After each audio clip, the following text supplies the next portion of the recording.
Ano English J ng kanin? May rice. Sunrise. Diba? Sabi ko tayo ngayon eh.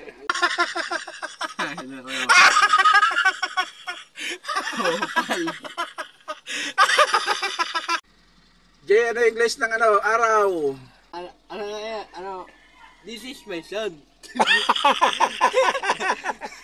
Ano? This is my son. Asan, turo mo? Ah? Turo mo kung nasaan. Ayun o.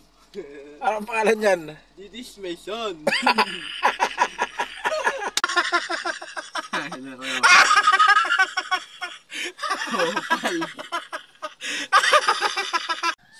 Tara, interview natin ulit to. Ayoko na. Labay kang kambing.